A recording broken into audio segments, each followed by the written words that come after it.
To the my channel. আমি মৌসুমি কিচেনে আপনাদের সবাইকে স্বাগত। আজকে আমার রেসিপি ফুলকপির রোস্ট। এটি সম্পূর্ণ নিরামিষভাবে তৈরি।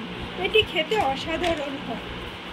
এটি লুচি, পরোটা, প্লেন রাইসের সাথে খেতে খুব ভালো লাগে। আশা করি আপনাদেরও ভালো লাগবে। ফুলকপির রোস্ট তৈরি করার জন্য যা যা উপকরণ লাগবে সেগুলি হলো, প্রথমে আমি ফুলকপি নিয়ে নিয়েছি, তারপরে কাজু আর মগজ বেটে নিয়েছি, আদা আর কাঁচা লঙ্কা বেটে নিয়েছি, দই ফাটিয়ে রেখে দিয়েছি, কটা কাঁচা লঙ্কা নিয়ে নিয়েছি, লঙ্কার গুঁড়ো নিয়েছি, হলুদ গুঁড়ো নিয়েছি, ধনের গুঁড়ো নিয়েছি ও জিরের গুঁড়ো নিয়েছি। প্রথমে আমি জল দিলাম।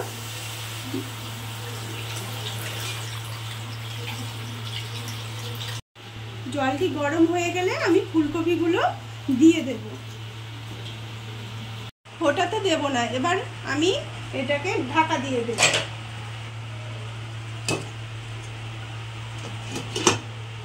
যাতে ফুলকপির মধ্যে যদি পোকামাকড় থাকে সেগুলোকে বেরিয়ে যাবে, নোংরাটা পরিষ্কার হয়ে যাবে, তার জন্য একটু গরম জল দিয়ে ভাপিয়ে নিলাম। গ্যাসটা কিন্তু বন্ধ করে দিয়েছি।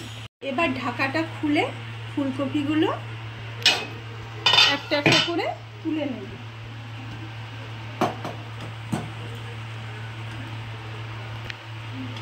ফ্রাই প্যানটা গরম হয়ে গেলে আমি রিফাইন অয়েল এর মধ্যে দিয়ে দিলাম। অয়েলটা গরম হয়ে গেলে আমি ফুলকপিগুলো একটা একটা করে দিয়ে দিলাম। দেখুন ফুলকপিটা লাল লাল করে ভাজা হয়ে গেছে। এবার আমি ফুলকপিটাকে তুলে নিই। এবার এর মধ্যে ফাটিয়ে রাখা দই দিয়ে দিলাম, জিরের গুঁড়ো, ধনের গুঁড়ো, লঙ্কার গুঁড়ো আর হলুদের গুঁড়ো দিয়ে দিলাম, সমপরিমাণ লবণ ও একটু স্বাদের জন্য চিনি দিয়ে দিলাম। এবার এটাকে ভালো করে মাখিয়ে নিলাম। একটা ব্যাটার তৈরি হয়ে গেছে। এবার কাজু আর মগজ দিয়ে দিলাম, এর মধ্যে দিয়ে মাখিয়ে নিলাম। ফুলকপিগুলো এর মধ্যে দিয়ে ভালোভাবে মাখিয়ে নাড়াচাড়া করে নিচ্ছি। একটু কাজু বাটা ধোয়া জল এর মধ্যে দিয়ে দিলাম। 2 মিনিটের জন্য এটা ঢাকা দিয়ে রেখে দিলাম। তেলটি গরম হয়ে গেলে এর মধ্যে 1 চামচ মতো ঘি দিয়ে দিলাম। এরপর 2টো তেজপাতা দিয়ে দিলাম আর লবঙ্গ, দারচিনি, এলাচ এর মধ্যে দিয়ে দিলাম। যখন একটা সুন্দর গন্ধ আসবে তখন আমি এর মধ্যে আদা কাটা আর কাঁচা লঙ্কা বেটে রাখা এর মধ্যে দিয়ে দিলাম। মশলাটা ভাজা হয়ে গেলে এর মধ্যে আমি ফুলকপিগুলো আস্তে আস্তে দিয়ে দিলাম। গ্রেভিটাও আমি এর মধ্যে দিয়ে দিলাম। দিয়ে একটু নাড়াচাড়া করে ভালো করে নাড়াচাড়া করে কষিয়ে নিচ্ছি। মশলাটা কষানো হয়ে গেলে আমি এই বাটি ধোয়া জলটা এর মধ্যে দিয়ে দিলাম। এবার ফুলকপি ডাঁটিগুলিকে নিচের দিকে ভালো করে দিয়ে দিলাম। গ্রেভির মধ্যে দিয়ে ভালো করে কুক করে নিচ্ছি। তারপরে এবার ঢাকা দিয়ে ঢেকে দিচ্ছি।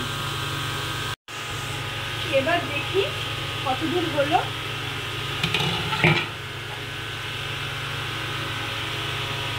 এখনো একটু দেরি আছে।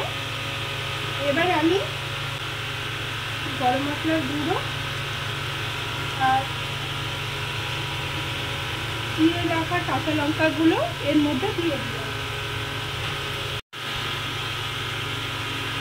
ভালো করে মিশিয়ে নিচ্ছি। এবার ঢাকা দিয়ে দিচ্ছি।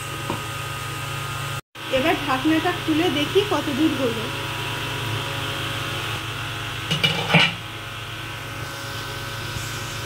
এটি মোটামুটি হয়ে গেছে।